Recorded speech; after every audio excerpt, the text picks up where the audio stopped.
Bismillahirrahmanirrahim. Asyhadu an la ilaha illallah wa asyhadu anna Muhammadar Rasulullah wa la haula wa la quwwata illa billah. Assalamualaikum warahmatullahi wabarakatuh. Pertama saya mengucapkan terima kasih atas undangan yang diberikan untuk menyampaikan satu tema yang mungkin jarang didengar gitu. Jadi yang diberikan oleh Mas Andri adalah kita kembali kepada dinar dan dirham sebagai mata uang umat Islam. Nah, sebetulnya kita bukan harus kembali kepada dinar dan dirham, tapi kita harus kembali kepada Islam. Jadi kira-kira 100 tahun terakhir Islam telah hilang dari permukaan bumi ini. Islam sebagaimana diajarkan oleh Rasulullah SAW. Islam yang di dalamnya ada unsur-unsur dan pilar-pilar yang membuat Islam itu jaya. Kita selalu diajarkan bahwa Islam itu tinggi, jaya, dan tidak ada yang melebihi ketinggian Islam. Nah, dan itu adalah realitas sejarah. Tapi hanya ketika Islam lengkap sebagai Islam paripurna yang memiliki unsur-unsur yang membuat kejayaan itu didapatkan. Nah, itu berakhir dengan berakhirnya Daulah Utsmani. Ya. Jadi ketika daulah hilang, maknanya adalah amr hilang.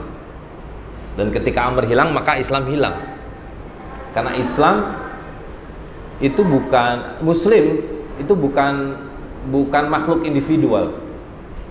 Manusia secara fitrahnya harus berjamaah, lebih-lebih muslimin. Jadi muslimin itu kata Rasulullah SAW, seorang muslim yang mati meninggal dalam keadaan tidak berbai'ah pada seorang amir, maka matinya adalah dalam keadaan jahiliyah. Nah, bai'ah ini hilang dengan hilangnya daulah gitu. Dan yang menggantikannya adalah Islam yang baru. Islam yang baru yang sulit untuk dibedakan dengan selain Islam, kecuali dalam beberapa hal gitu. Ibadah yang lain juga ibadah, cuma kita ibadahnya ke masjid, mereka ada yang ibadahnya ke sinagog, ada yang ke gereja, ada yang ke kuil, ya kan. Mereka menuntut ilmu, kita juga menuntut ilmu sama. Jadi dengan kata lain, cara hidup kita dengan cara hidup yang di luar muslim itu sama, tidak bisa dibedakan. Jadi kalau mau ditegakkan, pertanyaannya apa bedanya Islam dengan yang bukan Islam? Hari ini kita tidak bisa jawab, kecuali ya dulu kopiah kita bisa berbeda, tapi sekarang mereka juga pakai kopiah kita kok, ya kan? Rumah sakit kita sama dengan rumah sakit mereka, cuma bedanya mungkin kalau kita menyuntik dengan baca basmalah, mereka menyuntiknya mungkin dengan haleluya. Tapi yang disuntikkan sama, obatnya sama, cara berpikirnya sama, tradisinya sama gitu. Oleh karena itu sekali lagi bahwa ya, kita harus kembali kepada Islam gitu. Nah, dinar dan dirham hanyalah salah satu yang membedakan antara yang Islam dan yang bukan Islam. Karena dinar dan dirham adalah mata uang yang diwariskan oleh Rasulullah SAW, dan ini adalah sunnah. Jadi di tangan saya ini ada koin emas. Inilah yang disebut dinar emas, yaitu 4/4 gram koin emas 22 karat. Nah, di sini tertulis Sultan Sepuh 14. Jadi koin emas ini adalah uang yang diterbitkan oleh Sultan Sepuh 14 di Cirebon. Yang ini adalah koin perak, yaitu dirham. Di sini ditulis 1 dirham Kiai Mangkunegeri Morkes Effendi, Mangkunegeri Tanjung Pura Darussalam. Ini adalah dirham yang dicetak dan diadakan oleh Kiai Mangkunegeri Darussalam, seorang amir di Ketapang, Kalimantan Barat. Dan saya masih punya lagi dirham yang diterbitkan oleh Sultan Ternate, dirham yang diterbitkan oleh Sultan Sulu, Muizzuddin Shah kedua. Nah, yang ini kita semua tahu, ya kan? 100.000 rupiah mata uang kertas yang diterbitkan oleh Bank Indonesia. Boleh kita menerbitkan uang kertas ini? Boleh enggak? Boleh nggak di luar Bank Indonesia mencetak uang kertas rupiah? Tidak boleh, dipenjara. Lihat, di sini ada uang perak, ada dari Sultan di Cirebon, Sultan di Ternate, Sultan di Sulu, Sultan di Bintan, Sultan di Tanjung Pura. Jadi Allah SWT mengharamkan, melarang memakan harta secara batil, kecuali dengan cara antara diminkum, illa antakuna tijarotan antara diminkum. Jadi haram hukumnya memakan harta sesama manusia secara batil, kecuali dengan redo sama redo, antara diminkum. Nah, jadi kalau kita membeli beras, maka Allah SWT melarang kita memaksa bahwa Anda hanya boleh membeli beras ini dengan rupiah. Ya, jadi harus ada kebebasan memilih alat tukar. Nah, Rasulullah SAW menyebutkan ada 6 alat tukar: emas, perak, gandum, kurma, jawawut, garam. Nah, itu kemudian yang dikenal sebagai benda-benda ribawi gitu. Tapi intinya adalah bahwa alat tukar itu, jual beli itu harus redo sama redo. Nah, itu yang pertama. Nah, yang kedua, jual beli juga harus equal to equal, mithlan bi mithlin, setara dan setara gitu. Disitulah keadilan jual beli kita dapatkan. Dan karena itu dalam buku-buku fikih jual beli kita dapatkan definisi jual beli adalah tamliku ain maliyatin, mendapatkan ain adalah aset, merchandise, maliyatin dengan mal, dengan harta yang lain. Jadi jual beli itu adalah harta ditukar dengan harta, atau keterusannya harta ditukar dengan manfaatin. Kita menyebutkan hari ini jasa, potong rambut, setrika, cuci. Nah, itu jual beli. Jadi kita menyerahkan ayam atau jagung, maka kita harus menerima harta yang lain yang setara nilainya. Nah, Nabi mencontohkan 6 itu, apakah beras, apakah gandum, apakah emas, perak, jawawut, dan seterusnya. Jadi kalau tidak ada ke-6-6-nya, adanya padi bisa berlaku sebagai uang gitu. Dan kalau di Jawa orang panen, ya, yang membantu memanen tidak dibayar dengan ini, betul nggak Pak? Dibayar dengan padi, sebagian dari padi yang dia potong itu sebagai alat untuk membayarnya. Nah, itu rukun kedua, ya kan? Jadi redo sama redo, kemudian mithlan bin mithlin, dan yang ketiga adalah yadan biyadin, harus cash and carry, tunai. Kalau tidak tunai dia bukan jual beli, melainkan hutang. Gitu. Nah, jadi lihat, semua 3 rukun jual beli itu hanya bisa dipenuhi kalau kita punya kebebasan memilih alat tukar. Satu. Dan yang kedua, alat tukar itu harus punya nilai. Apakah itu ayam, apakah itu beras, gandum, terigu. Ayam tidak bisa jadi uang karena besok bisa mati dan tidak bisa ditakar. Jadi ciri-ciri uang itu selain dia bisa bertahan lama, tidak mudah rusak, dia juga bisa ditakar. Ada unit account-nya. Nabi mengajarkan unit account itu hanya 2, ditimbang atau ditakar.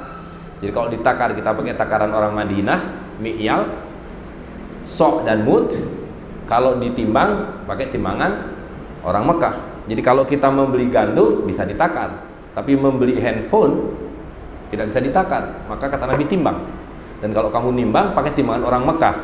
Dan timbangan orang Mekah Nabi menunjukkan adalah 1 mithqal, unit account-nya, yang kita menyebutnya sebagai 1 dinar. Yang hari ini kita tahu 1 mithqal adalah 4/4 gram emas 22 karat. Gitu. Nah, jadi lihat ya, hanya dengan kebebasan memilih dan membayar dengan harta ditukar dengan harta, maka jual beli itu menjadi sah dan halal. Nah, ketika ada kebebasan memilih, semua orang ternyata memilih yang terbaik adalah emas dan perak. Tidak ada keharusan dan tidak boleh diwajibkan. Tapi manusia memilih emas dan perak. Jadi kalau saya membawa 1 koin emas, saya beli kambing, maka penjual kambing menyerahkan seekor kambing, yaitu mal, saya membayarnya dengan ain, yaitu sekeping emas. Nah, itu jual beli, harta ditukar dengan harta, equal to equal, kontan. Nah, uang kertas ini tidak memenuhi syarat ketiga-tiganya. Ini tidak redo sama redo, betul nggak? Kita dipaksa. Begitu kita bawa ke Singapura, orang Singapura bilang nggak laku, you mesti pakai kertas kami, namanya dolar Singapura.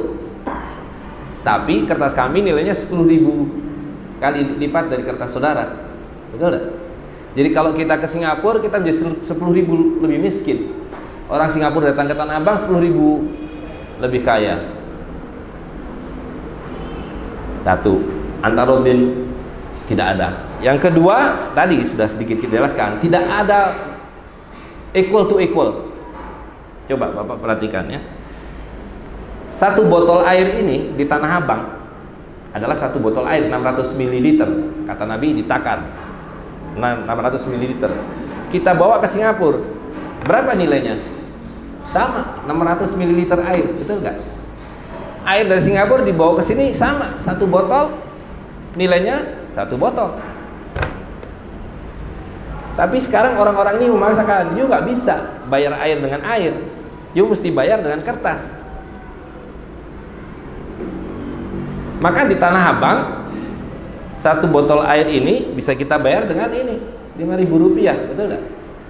Begitu kita bawa 5.000 rupiah ke Singapura, bisa kita beli air sebotol ini? Tidak bisa. Mereka bilang di sini harganya $5, 10 kali lipat atau 4 kali lipat, atau sekurang-kurangnya mungkin 3-4 kali lipat. Lihat, kezaliman. Begitu kebebasan bertransaksi dihapus, kemudian dipaksakan secari kertas yang ini sebetulnya tidak ada nilainya, betul enggak? Ini kan cuma angka 5.000, 5.000. Apa arti angka 5.000? It doesn't mean anything. Orang Singapura 5.000, orang Amerika 5.000, 5.000, 5 nolnya 3. Tapi begitu kita kasih nama, ini 5.000 saya namanya 5.000 rupiah. Jadi tiba-tiba berwujud sebotol air. Begitu namanya ganti, 5.000 dolar Singapura, 5.000 dolar Singapura berarti 5 juta rupiah. 50 juta rupiah. Dapat berapa botol? 1 truk lebih, 50 juta rupiah. Hanya berubah nama, wujudnya tidak ada. Jadi tidak ada mislan bimislin. Nah, yang ketiga, ini kertas ini adalah kwitansi. Jadi kalau kita tanah ke gedung tinggi sebelah ini, ke BI sana, saudara, ini apa uang ini? Mereka bilang ini adalah hutang kami, promissory note. Hutang kami kepada siapapun yang mau megangnya. Hutang apa? 50.000 rupiah. Ya. Jadi kalau kita lihat neraca BI, uang beredar itu adalah liability. Posisinya hutang. Secara hukum ini hutang, tidak berubah. Gitu. Nah, jadi dengan kata lain, kalau kita membayar dengan uang kertas ini, kita membayar dengan surat hutang. Dan itu tidak sah jual beli dengan membayar surat hutang, karena ini ada kwitansi. Nah, jadi tiga syarat jual beli tidak terpenuhi. Itu kalau dilihat dari segi prosedur jual belinya. Nah, kalau dilihat dari segi substansinya, wa halalul bai' wa harama riba, ya kan? Dan kalau definisi jual beli itu kita buka di kitab fikih, tamliku ain maliyatin au mufaudatin dan seterusnya, bimanfaatin. Kemudian ada yang dikecualikan, yang biiznin syariatin, diizinkan oleh syariat, karena ada yang tidak diizinkan, yaitu riba. Tadi wa halalul bai' wa harama riba. Nah, di dalam uang kertas ini ada 2 riba sekaligus, karena riba itu sebenarnya 2. Satu adalah penambahan yang disebut sebagai riba al-fadl, penambahan yang diharamkan. Dan yang kedua adalah penundaan yang diharamkan. Tidak semua penundaan itu haram. Orang hutang itu ditunda maknanya, itu halal. Tapi tidak boleh ditambah. Hutang 1.000 bayar 1.000. Hutang 1 liter beras bayar 1 liter beras. Nah, penambahan juga ada yang halal, yaitu jual beli. Kalau kita membeli 1.000 dijual 1.500, ada tambahan 500. Itu halal karena jual beli. Tapi kalau hutang 1.000 minta kembali 1.500, berarti ada penambahan. Nah, penambahannya yang haram. Maka dalam hutang piutang itu ada riba al-fadl kalau ada penambahan nilai, bukan riba an-nasi'ah seperti yang orang-orang sini kebanyakan hari ini definisikan. Nah, pendefinisian riba dalam hutang piutang sebagai riba an-nasi'ah itu ada implikasinya. Implikasinya adalah orang tidak mengerti bahwa uang kertas ini riba. Nah, itu ada buku fikih riba judulnya, bisa dibaca, ditulis oleh Profesor Imran, orang Pakistan. Nah, jadi karena ini surat hutang, maka ketika kita membayarkan ini berarti kita menunda pembayaran, belum lunas. Secara legal kita berhak menagih. Gitu. Nah, dulu ketika bank sentral mengeluarkan uang kertas, dia selalu backup dengan emas. Jadi dia bilang utang saya 50.000 rupiah itu adalah 50.000 koin rupiah. Dan yang dimaksud koin rupiah dalam hukum Indonesia adalah setiap 2 rupiah sama dengan 1 gram emas. Jadi 1 rupiah adalah setengah gram emas. Jadi 50.000 rupiah ini adalah 25 kilogram emas. Secara legal BI berhutang pada saya yang memegang uang 50.000 rupiah ini adalah 25 kilogram emas. Itu undang-undang tahun 46. Dan sejauh yang saya tahu undang-undang itu belum pernah dicabut.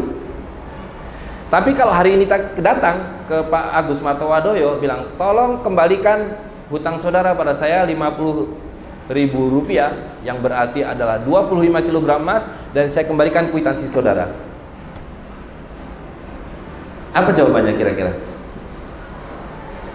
Jawabannya ya hutang kami ya angka 50.000 itu yang diberi nama rupiah itu.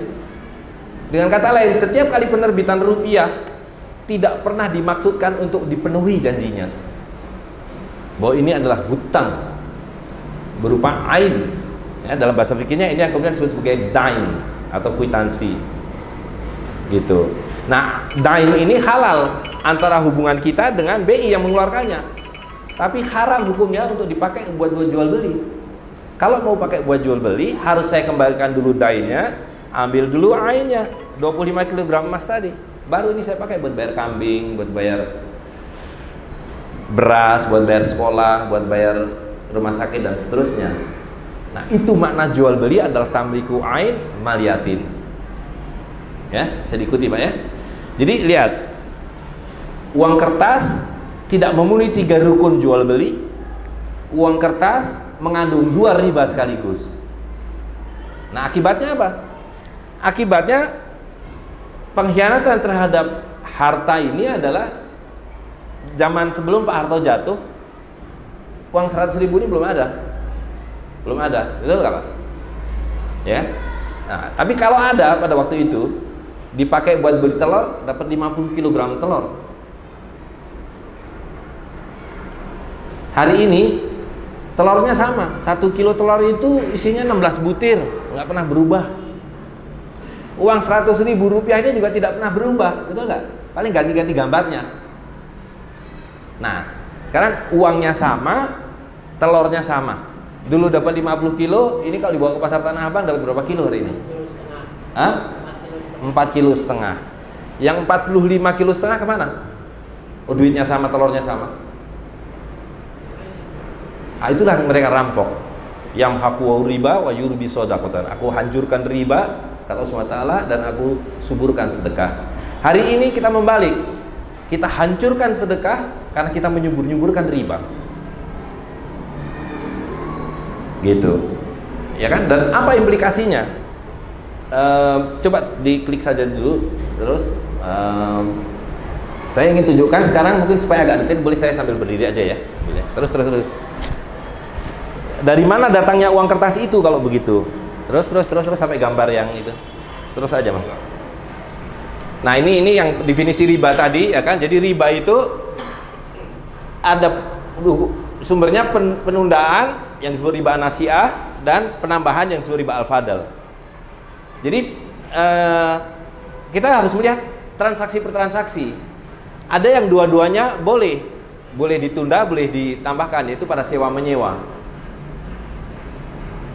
Kita menyewakan ruko, ya kan, dikembalikan setahun kemudian ditambah dengan uang sewanya. Nah, tapi tidak semua benda boleh disewakan. Yaitu barang-barang yang rusak dipakai tidak boleh disewakan. Makanan nggak bisa disewakan.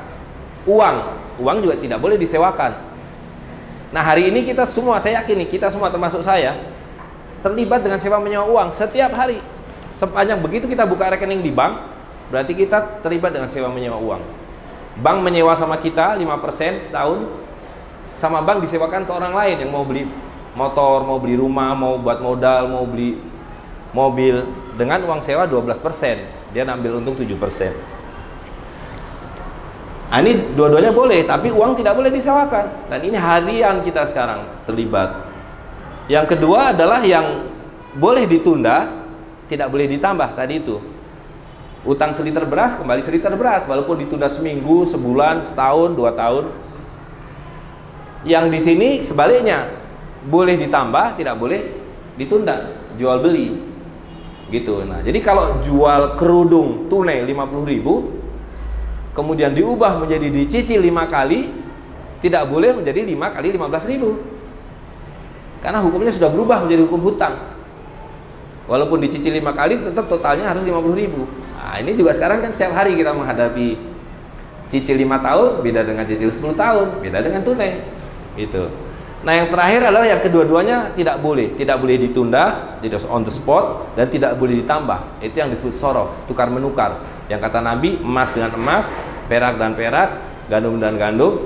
Jadi barang-barang yang satu genus, dan terutama yang berfungsi sebagai uang. Kalau kambing besar mau ditukar dengan 2 kambing kecil boleh, karena kambing bukan uang. Gitu, ini juga banyak sekali yang kurang dipahami. Terus, kan? Nah, dari pengertian inilah tadi, dan juga 3 rukun jual beli yang saya sampaikan. Uang kertas itu tidak memenuhi syarat semuanya. Dari segi prosedur dia melanggar rukun jual beli, dari segi substansi dia mengandung 2 riba sekaligus. Terus, Mas, terus. Dan Nabi sudah mengatakan itu akan tiba satu masa di mana kamu tidak akan menemukan orang yang tidak terlibat dengan riba. Bahkan yang menolak pun pasti terkena debunya, karena riba sudah menjadi sistem. Ya. Nah, jadi dari mana asal muasalnya? Terus diklik aja biar agak cepat. Jadi pada mulanya saya sampaikan tadi, ketika ada kebebasan memilih, tidak mengenal Islam, Kristen, Buddha, Hindu, Zoroaster, apapun, orang memilih yang terbaik adalah emas dan perak. Termasuk kalau kita lihat sejarah Nusantara, mata uang nenek moyang kita emas dan perak. Rupiah tadi sebutannya di kita adalah emas atau perak. Nah, kemudian muncullah orang-orang pandai emas yang sekarang menjadi bankir itu. Mereka bilang nggak aman pegang-pegang ini emas, berat, nanti dicuri, jatuh. Titipkan pada saya. Nah, dititipkanlah pada pandai emas itu. Mereka mengeluarkan kwitansi ini, 1 dinar emas atau 1 golden emas. Tergantung pada siapa nitipkan, kan, merah, kuning, biru, hijau dan sebagainya. Nah, ini halal hanya pada 2 pihak tadi sebagai dain, tapi tidak boleh dipakai untuk jual beli. Nah, tapi orang-orang ini mencoba meyakinkan. Sebelum itu mereka bilang dulu ke raja-raja, ini terlalu repot, terlalu banyak kwitansi. Udah, berikan saya sendiri hak untuk mengeluarkan kwitansi. Nah, tadi ini awal monopoli yang memunculkan apa yang disebut sebagai bank sentral. Jadi bank sentral ini swasta, tidak ada bank sentral punya negara, termasuk Bank Indonesia itu nggak ada hubungannya dengan pemerintah Republik Indonesia. Asal muasalnya dia adalah The Javers Bank, sebuah bank Yahudi milik Belanda. Nah, sesudah mereka monopoli, apa imbalannya buat saya? Kata raja-raja itu kan, kata pemerintah, situ mau butuh duit berapa saja saya pinjami, tentu dengan bunga, ya kan? Nah, akhirnya oke, diberikanlah hak monopoli mengeluarkan uang kertas tadi, risit. Siapa yang mengeluarkan uang selain pihak yang diberi monopoli dianggap melawan hukum, di penjara. Gitu. Nah, imbalannya adalah dia memberikan hutang. Buat apa? Ya, situ kan butuh perang, butuh bikin jalan, butuh bikin renovasi jembatan, buat pembangunan dalam bahasa sekarang. Caranya gimana? Kirim anak-anak terbaik kalian ke Harvard, ke Berkeley, ke Chicago. Diajarilah cara membuat APBN, cara membuat ekonomi makro, ekonomi mikro, dan seterusnya. Ada satu pertanyaan, dari mana saya bisa membayar hutang kami? Kalian sudah ajarkan saya untuk berhutang, kalian ajarkan saya untuk menghabis-habiskannya, dari mana saya bayarnya? Kata para bankir, you punya 250 juta rakyat, pajaki rakyat kalian. Jadi pajak itu bukan untuk pembangunan. Pajak diperlukan untuk membayar hutang dan membayar orang-orang yang mengelola hutang itu. Kalau mau membangun, bikin jembatan, cari utangan dari Cina. Mau bikin pelabuhan, cari utangan lagi dari Cina.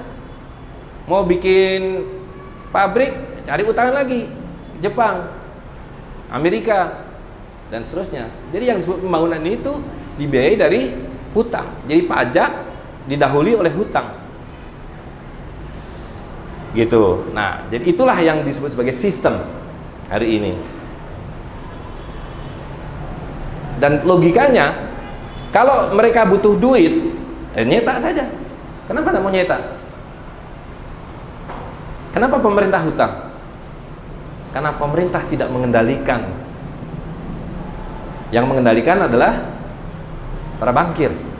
Jadi yang berkuasa di zaman kita hari ini bukan pemerintahan. Yang berkuasa pada hari ini adalah para bankir. Pemerintah hanya menjadi centeng untuk mengendalikan kita, memastikan bahwa kita taat dalam ikut menanggung cicilan hutang berbunga ini. Gitu. Nah, itu satu aspek makronya. Saya ingin sedikit lebih lihat dari dimensi yang lain. Ketika posisi uang sudah berubah, harta dari yang tadinya harta real, emas dan perak, jagung, kedelai dan sebagainya, kemudian diganti dengan kertas. Ya kan? Dulu petani kita makmur. Kalau dia panen padi, sebagian dimakan, sebagian dijual, sebagian taruh di lumbung. Nah, terus dibilang, kalian nggak usah mikir-mikir nyimpen padi, jual semua padinya biar Bulog yang nyimpen. Kalian saya kasih kertas. Nah, begitu petani menyerahkan padinya dan menerima kertas, hari itu dia menjadi miskin. Betul nggak? Karena ketika besok dia mau beli padi yang sama, dapat nggak jumlah yang sama? Tidak dapat. Tadi 50 kg telur, tinggal 2 kg telur. Gitu. Nah, jadi lihat, kalau kita lihat salah satu bank sentral, ini The Fed milik Amerika, ini tahun 22 mata uang, $10 in gold coin, payable to the bearer on demand. Maknanya tadi bahwa ini hanyalah kwitansi yang kalau ditagih oleh pemiliknya, koin itu harus diserahkan. Amerika kemudian mengalami krisis besar, ya kan? Great Malaysia tahun 30, lalu bankir tentu nggak bisa berbuat apa-apa. Dia bilang ke pemerintah, you mesti wajibkan rakyat Amerika serahkan seluruh emasnya ke bankir. Yang disebut sebagai New Deal tahun 33. Roosevelt keluarkan satu undang-undang, barang siapa yang tidak menyerahkan uang emasnya ke bank sentral masuk penjara. Memang tidak cuma-cuma dibayar, setiap 1 troy ounce emas dibayar $35. Begitu semua emas sudah ditarik, dia keluarkan uang baru tahun 34. Will pay to the bearer on demand $20. Apa bedanya dengan ini? Tidak ada lagi in gold coin. Mereka cuma bilang, tapi jangan khawatir, saya masih pegang emas. Tapi emasnya emas batangan, emas dari kalian yang tadinya berupa uang itu sudah kami lebur. jadi batangan, dan kami simpan di berangkas-berangkas kami. Kalau kalian pengen punya emas, boleh, tapi dengan cara membeli. Bukan lagi milik kalian, tapi kalian membeli emas milik kami. Dan harganya bukan lagi $20 per troy ounce, tapi $35 per troy ounce. Tadi saya salah. Ya. Nah, seperti hari ini, kalau kita mau punya emas, emas itu sudah bukan milik kita. Kita harus banting tulang, bekerja, baru bisa membeli emas, tapi bukan lagi Rp2 per gram. Seperti yang dijanjikan oleh pemerintah Republik Indonesia. Hari ini 1 gram emas harganya berapa? Rp580.000. Jadi 70 tahun kita disebut merdeka hanya membuat kita 290.000 kali lebih miskin. Karena dulu kalau Bapak punya Rp100.000 ini bisa mendapatkan 50 kg emas. Hari ini hanya mendapat 1/5 gram pun tidak dapat. Betul nggak Pak? Itu sebabnya kalau ditanya rakyat, hidup makin susah apa makin senang? Harga-harga makin murah apa makin mahal? Tapi ayam dari Bapak lahir sampai hari ini, ada yang berubah nggak Pak? Nggak ada yang berubah. Ayam tuh ya ayam segitu itu. Kenapa jadi dulu harganya Rp2 atau 2 ketip, hari ini harganya Rp100.000? Yang bermasalah bukan ayamnya, bukan orang kitanya. Yang bermasalah adalah ini adalah fraud. Ini adalah penipuan. Uang kertas adalah kezaliman yang luar biasa. Dan itu karena riba. Ada 2 riba sekaligus. Jadi kalau saya pegang 1 dirham perak, ini 3 gram perak. Kalau saya butuh 2 dirham, saya perlu 6 gram perak, betul nggak Pak? Kalau saya perlu 1 juta dirham, maka saya perlu 3 juta gram perak, betul nggak? Ini Rp100.000, saya butuh 1 juta dolar. Gimana caranya? Rubah gambarnya, simsalabim abrakadabra, 1 juta dolar. Jadi 1 juta dolar. Dan mereka bisa bilang, berapa harga hutan Kalimantan? 5 juta dolar. Oke, 5 juta dolar. Nih 5 juta dolar. Dia habisi hutan kita. Dia keruk emas kita. Dia ambil tembaga kita. Ya kan Pak? Jadi kalau kita tiap tahun berhutang 5 miliar dolar, apakah mereka kirim 1 kapal kertas dolar gitu? Enggak. Apa yang mereka kirim ke Bank Indonesia situ? Hanya by komputer 5 miliar dolar. Ting! Pindah. Nanti dari BI dipindah ke Departemen Keuangan, dipindah ke departemen macam-macam, bikin jembatan ini dan seterusnya. Betul nggak Pak? Nah, waktu kita mau bayar 5 miliar dolar itu, bisa kita lakukan hal yang sama. Saya bayar ting 5 miliar dolar ke Bank Dunia atau ke Bank of Tokyo. Diterima nggak? Enggak, mereka bilang you mesti bayar pakai devisa. Dari mana dapat devisa? Tadi you tebang hutan you ambil emas you ambil tembaga you kirim TKI TKB you. Gitu. Jadi kita bekerja keras untuk membayar sesuatu yang tidak ada. Gitu. Terus? Nah, jadi hari ini uang itu sudah menjadi tinggal bit komputer. Terus diteruskan aja. Iya kan? Nah, terus aja ini lewati aja. Nah, jadi kalau diringkaskan, dan itu bisa menjadi permainan yang luar biasa. Mau sebuah negeri dibangkrutkan, rakyatnya dimiskinkan, itu dengan sangat gampang. Dirubah-rubah kursnya aja udah miskin kita Pak. Ya kan? Zaman Pak Harto 1 dolar Rp2.000. Hari ini 1 dolar Rp15.000, dolarnya sama, rupiahnya sama. Gitu. Nah, jadi semua begitu. Arab Saudi pun begitu. Dulu ini real mereka, real perak. Kemudian dirubah menjadi real risit. Kemudian dari real risit menjadi risit biasa yang sekarang ini, kertas real biasa.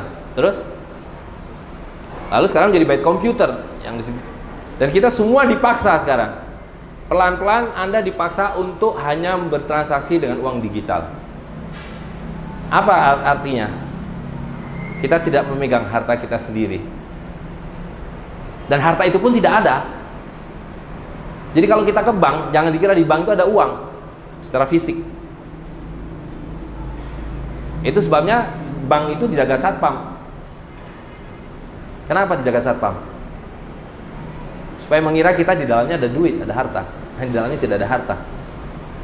Kalau kita ngerampok bank pakai AK-14 masuk bank, dapat duit gak? Ya dapat duit, cuman yang di kas itu, di meja-meja itu, ya kan Pak? Tapi kalau dilihat bukunya triliunan rupiah, gitu. Dan bank paling takut kalau ada orang mengambil uang bareng-bareng, karena kalau uangnya orang datang ngambil uang bareng,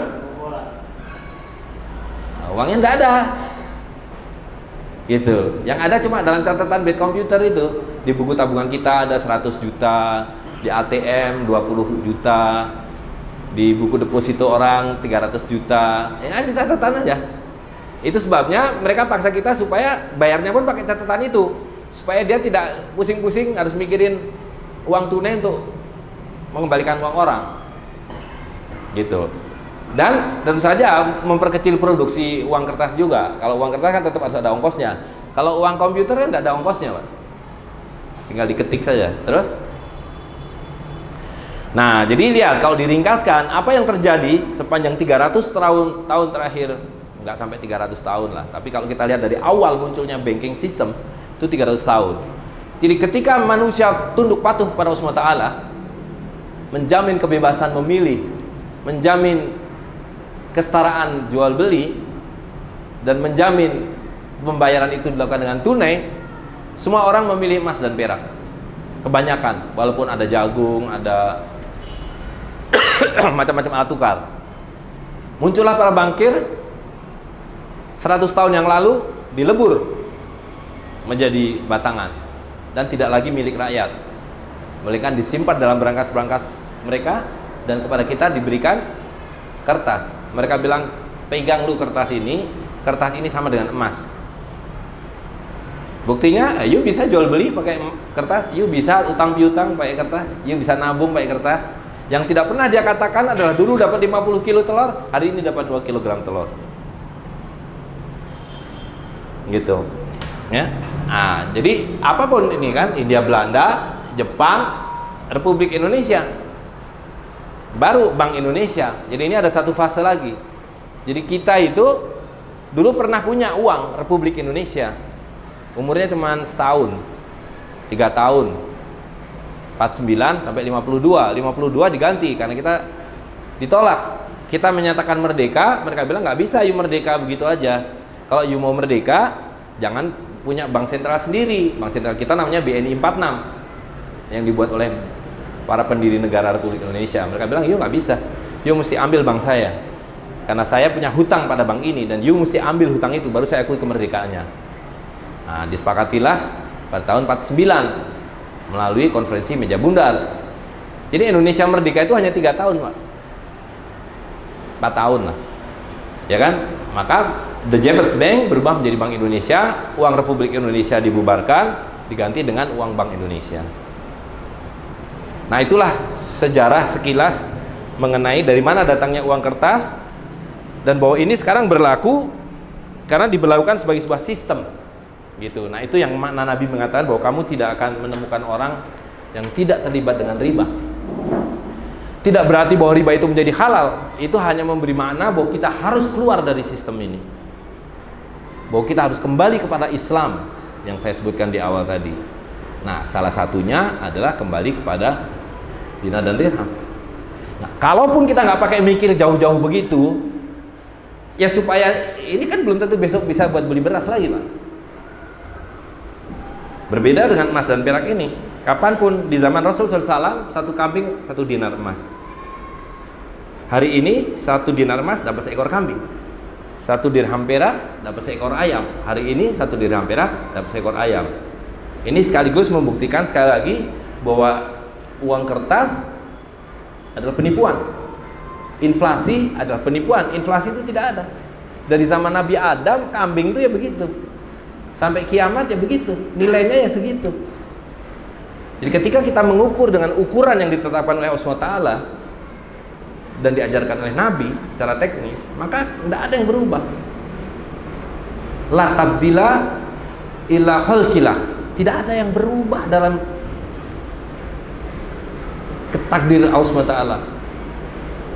Gitu. Nah, jadi kalau dilihat dari perspektif yang paling mendasar, penciptaan uang kertas adalah perbuatan musyrik, perbuatan menyekutukan Tuhan.